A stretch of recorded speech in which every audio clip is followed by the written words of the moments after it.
Travis Decker's brother has recently spoken out regarding Travis's worrying behavior and violent interactions to intervention in the years before he took the lives of his three precious little girls. According to his brother, 32-year-old Travis was cut off from family. This was after he became a bit violent during what was called a staged intervention, and he also reportedly fell behind on his child support payments. His brother is now saying that Travis is not the brother that he always knew. So his older brother, 35-year-old Thomas Decker, has now issued a public plea, and this is for Travis to stop this evil and to turn himself in. This is Travis's brother and his wife. He told news outlets his brother has become unrecognizable from his younger years. Thomas claims that he and Travis used to be inseparable and best friends growing up. They even went down the same path as they both joined the Army when they turned 18 years old. They were stationed at different bases and didn't see each other much, but they still kept in touch and remained close over the years. However, Thomas was said he was pretty much forced to cut Travis out of his life. In recent years, this was after his mental illness caused him to start spreading lies about his brother.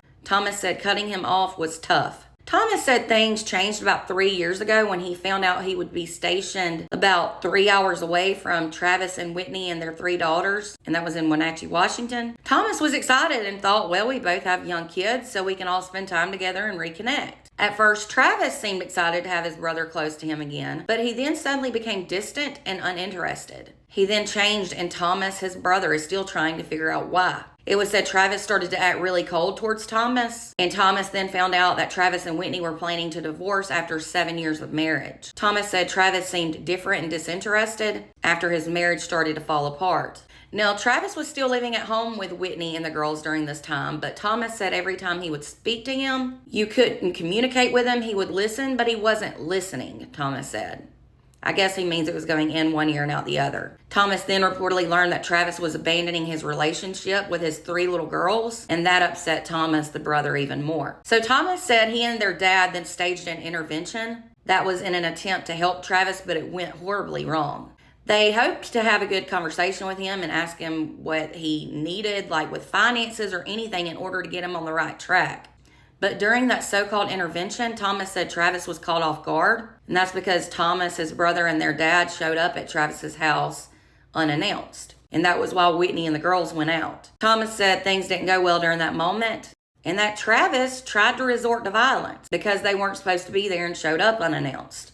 Thomas said that a week before the tragedy of the girls being killed, his family met up with Whitney and the girls for a quick family reunion. That was because Thomas and his family had passed through that area. Thomas said Whitney didn't mention any unusual behavior from Travis, but she reportedly told Thomas's wife that she still wanted Travis to find the help he needs. But she reportedly never mentioned that she was concerned about her or her daughter's safety around Travis. Thomas further said that Travis was still attending the girls' events, like sporting events and whatnot, but he wasn't financially providing for the girls. Whitney has previously stated that Travis mentioned having money issues on May 30th when he picked up the girls. As you know, he had been homeless and living out of his truck and campsites and hotels and whatnot for several months. And that's what caused Whitney to file a change in their custody plan so that the girls wouldn't be with him overnight. Thomas, his brother, said he's not sure if Travis will surrender when the cops confront him, if he is alive when they confront him. He said the guy on that wanted poster for murdering his 3 nieces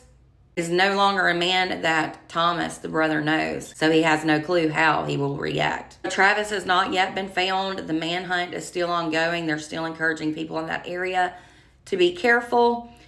If you want more updates into this case and other true crime news, make sure to follow and subscribe over on YouTube.